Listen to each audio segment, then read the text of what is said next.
उज्जैन दक्षिण क्षेत्र में कांग्रेस को झटका देते हुए पूर्व पार्षद जयसिंह दरबार और विजय सिंह दरबार ने भाजपा की सदस्यता ले ली है।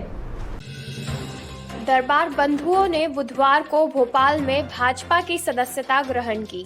जयसिंह दरबार कांग्रेस से पार्षद और विधायक चुनाव हार चुके हैं तथा उनके भाई विजय सिंह दरबार निवृत्तमान परिषद में पार्षद रह चुके हैं।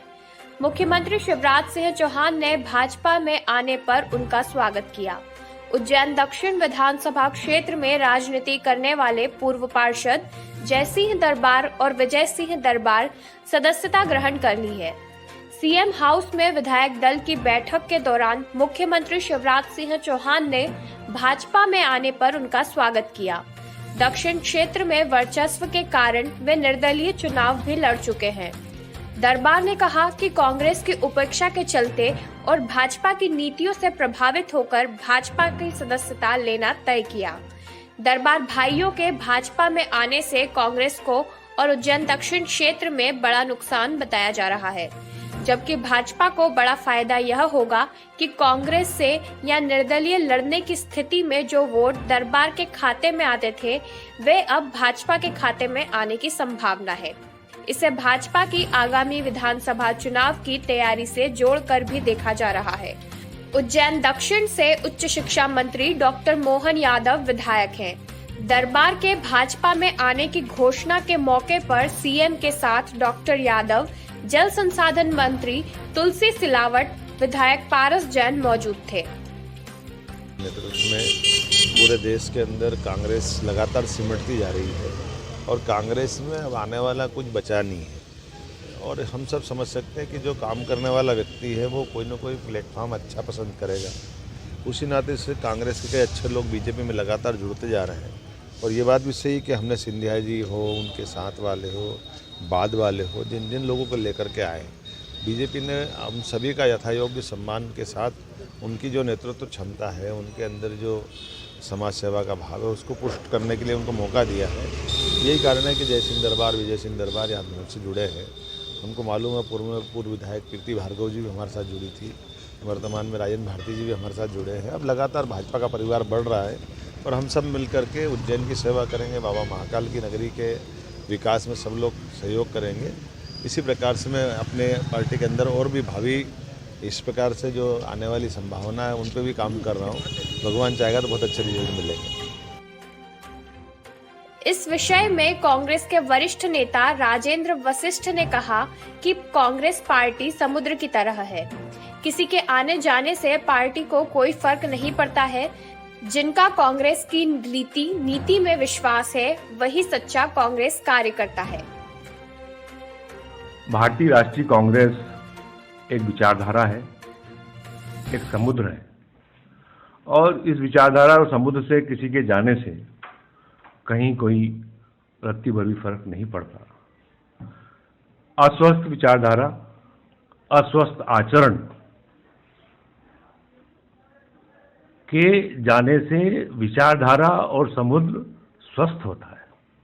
पार्टी आदरणीय कमलनाथ जी के नेतृत्व में संगठन को मजबूत करने के लिए निरंतर कार्य जारी है और घर चलो अभियान उज्जैन दक्षिण विधानसभा में 8 तारीख से प्रारंभ हो रहा है और सारे कार्यकर्ता, सारे कांग्रेस के पदाधिकारी मिलकर घर घर जाकर भारतीय जनता पार्टी की कुनीतियों के बारे में अवगत करा रहे हैं।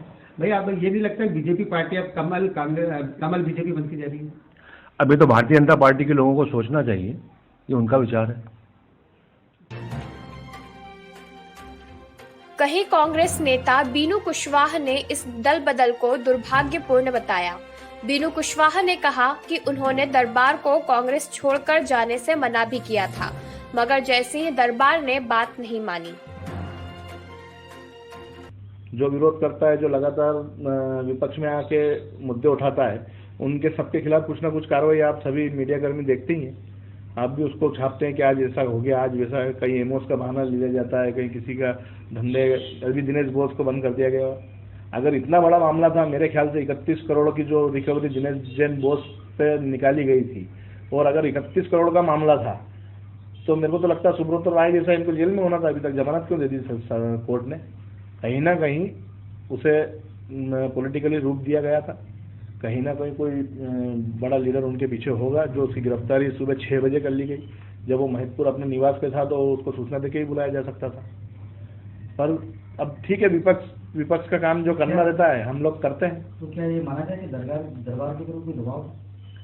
अब ये आप दरबार से पूछिएगा, हो सकता है कोई दबाव हो, कोई आर्थिक दबाव हो और पॉलिटिकल प्रेशर भी हो सकता है, और दरबार की कहीं उपेक्षा हो रही हो तो दरबार बताएंगे कि अब क्या। मैंने कोशिश करी थी, दरबार का फ़ोन बंद था, विजय सिंह जी को फ़ोन भी लगाया था मैंने जैसे मेरे को सूचना मिली, लेकिन क्योंकि फ़ोन स्विच ऑफ था तो मेरी ज़्यादा बात नहीं हो पाई। पर दरबार के जाने से कहीं ना कहीं थोड़ी बहुत माने तो थोड़ी बहुत तो क्षति होगी, और जनता में पेट रखने वाला लीडर है, आपके जाने से हमारे जैसे लोगों का भी नुकसान होता है। तो मैंने निवेदन करा था, लेकिन अब हो सकता है उनकी कोई व्यक्तिगत प्रॉब्लम रही हो, पॉलिटिकल प्रॉब्लम रही हो, जिसके कारण उन्होंने इतना बड़ा फैसला लिया है।